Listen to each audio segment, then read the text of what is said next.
திருவாரூர் மாவட்டத்தில் நெல் அறுவடைக்கு பின்னர் எள் சாகுபடியில் விவசாயிகள் ஆர்வம் காட்டியுள்ளனர். இங்கு விவசாயிகளின் கோரிக்கை என்னவென்றால், பருத்தியை அரசே நேரடியாக ஒழுங்குமுறை விற்பனை கூடத்தில் கொள்முதல் செய்வதைப் போல எள்ளையும் கொள்முதல் செய்ய வேண்டும் என்பது ஆகும். இல்லையென்றால் இடைத்தரகர்கள் சதியில் விலை குறைத்து கொள்முதல் செய்யப்படும் என விவசாயிகள் அச்சம் தெரிவித்துள்ளனர். இதுகுறித்து நமது செய்தியாளர் ஜெய்வின் தரும் தகவல்களை கேட்கலாம். டெல்டா பகுதியில் பார்த்தீங்கன்னா பயிர், உளுந்து, எள்ளு, பருத்தி ஆகியவை பயிரிடப்படுவது வழக்கம். குறிப்பாக பார்த்தீங்கன்னா தற்போது கடந்த ஆண்டை விட இந்த ஆண்டு திருவாரூர் மாவட்டத்தில் பார்த்தீங்கன்னா எள்ளு சாகுபடி என்பது அதிகரிக்கப்பட்டுள்ளது. மேலும் விவசாயிகளுடைய முக்கியமான கோரிக்கையாக இருப்பது என்னவென்றால் பார்த்தீங்கன்னா, பருத்திக்கு கூட ஒழுங்குமுறை விற்பனை கூடம் அமைத்து பருத்தியை கொள்முதல் செஞ்சுக்கிறாங்க. ஆனால் பயிர், எள்ளு, அதேபடி பார்த்தீங்கன்னா உளுந்து இதுக்கெல்லாம் பிரைவேட்டில் கொண்டு போடுறப்ப இடைத்தரகர்கள் மூலயமா அந்த விலை என்பது குறைந்து வருகிறது. எனவே அரசே நேரடியாக ஒழுங்குமுறை விற்பனை கூடம் மூலமாக எள்ளு மற்றும் பருத்தி, உளுந்து ஆகியவற்றை கொள்முதல் செய்து கொள்ள வேண்டும். அப்படி கொள்முதல் செய்து கொண்டால் மட்டும்தான் விவசாயிகளுக்கு உரிய விலை கிடைக்கும் என விவசாயிகளின் தரப்பில் கோரிக்கையாக வைக்கப்பட்டுள்ளது. எள்ளை கொஞ்சம் கூடுதலாக நாங்கள் பரப்பளவில் கொஞ்சம் விவசாயம் பண்ணியிருக்கிறோம். அந்த எள்ளை கூட என்னென்னு கேட்டிங்கன்னா, இப்போ பருத்திக்கு, பஞ்சுக்கெல்லாம் இப்போ ஒழுங்குமுறை விற்பனை கூடம்னு ஒன்று தயார் பண்ணி வச்சுருந்துருக்கீங்க. இப்போ அதில் கூட கட்டுப்படியான விலை உங்களுக்கு கிடைக்கிது. அதே போல் உளுந்து, பயிர், இந்த எள்ளு இது மாதிரி ஒழுங்குமுறை விற்பனை கூடம் மூலமாக நீங்கள் எடுத்தீங்கன்னா அது விவசாயிகளுக்கு கொஞ்சம் லாபகரமாக இருக்கும். இப்போ அதே தருணத்தில் இப்போ நாங்கள் அறுவடை பண்ணி விவசாயம்லாம் கொண்டு போய் நேரடியாக போடும்போது இடைத்தரகர்கள் மூலமாக எடுக்கிறதுனால எங்களுக்கு கட்டுப்படியான விலை கிடைக்க மாட்டேங்குது.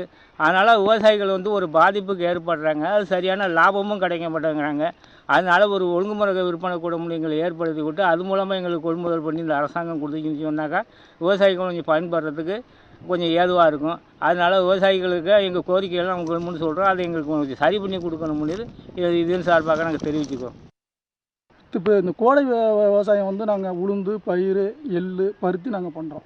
ஆனால் இதில் என்னென்னா நெல் மட்டும்தான் நேரடியாக கவர்மெண்ட்டு அதை விற்பனை எடுத்துக்குது. ஒழுங்குமுறை ஆணை மூலயமா, டிபிசி மூலயமா நாங்கள் போடுறோம். ஆனால் இந்த எள்ளுக்கும் பருத்திக்கும் உளுந்துக்கெல்லாம் பார்த்திங்கன்னா இடைத்தரகர்கள் தான். இந்த இடைத்தரகர்களால் எங்களுக்கு ஒழுங்கான அதுக்கு விலை கிடைக்கிறது இல்லை. கவர்மெண்ட் என்ன பண்ணணும், எங்களை மாதிரி கடமடை பகுதியில் இருந்தால் பாருங்கள், எங்கள் ஏரியாவில் குறைச்சலாக ஒரு 250 300 ஏக்கரு நாங்கள் எள்ளு தெளிச்சிருக்கோம். இந்த எள்ளு இப்போ 130 ரூபா 150 ரூபாய்கிட்ட போகுது. ஆனால் இடைத்தரகர்கள் வாங்குறது வெறும் 100 ரூபாய்க்கு தான் வாங்குறாங்க. எங்களுக்கு தண்ணி இல்லை.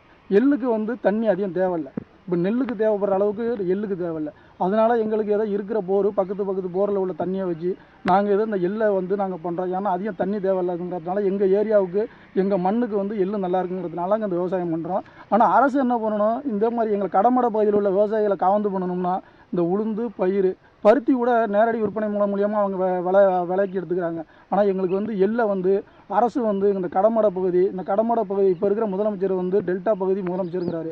அவர் இந்த டெல்டா பகுதி விவசாயிகளுக்கு ஒரு நன்மை செய்யணும்னா இந்த உளுந்து, பயிர், எள்ளெல்லாம் நேரடி விற்பனை மூலம் ஒழுங்குமுறை ஆணையம் மூலியமாக இதை அவங்க நேரடியாக அவங்க விலைக்கு எடுத்துக்கிட்டாங்கன்னா எங்களை மாதிரி கடமடை பகுதி விவசாயிகள் கொஞ்சம் இந்த கோடை காலத்தில் எங்களுக்கு வேறு வேலை வாய்ப்புகள் கிடையாது. இந்த டெல்டா மாவட்டம் அவருக்கு தெரியும்.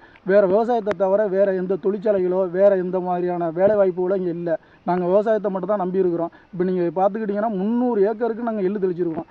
அதை இந்த வருஷத்துலேருந்து கவர்மெண்ட்டு எங்களுக்கு நேரடியாக ஒழுங்குமுறை விற்பனை ஆலயத்து மூலியமாக அதை எடுத்துக்கிட்டு எங்கள் விவசாயிகளுடைய வாழ்வாதாரத்தை கொஞ்சம் எங்களுக்கு காவந்து பண்ணி இந்த டெல்டா மாவட்டத்தினுடைய விவசாயிகளை காவந்து பண்ணணும்னு தமிழக முதலமைச்சருக்கு டெல்டா மாவட்ட விவசாயிகளுக்கு சார்பாக இதை நாங்கள் அன்பான ஒரு கோரிக்கையாக வச்சுக்கிறோம். அதை அரசு உரிய பரிசீலனை பண்ணி அதை எங்கள் விவசாயிகளை அரசு தான் இதுக்கு ஒரு உரிய நடவடிக்கை எடுக்கணும்னு சத்தியம் டிவி தொலைக்காட்சி மூலியமாக இதை உங்களை பணிவன்புடன் கேட்டுக்கொள்கிறோம்.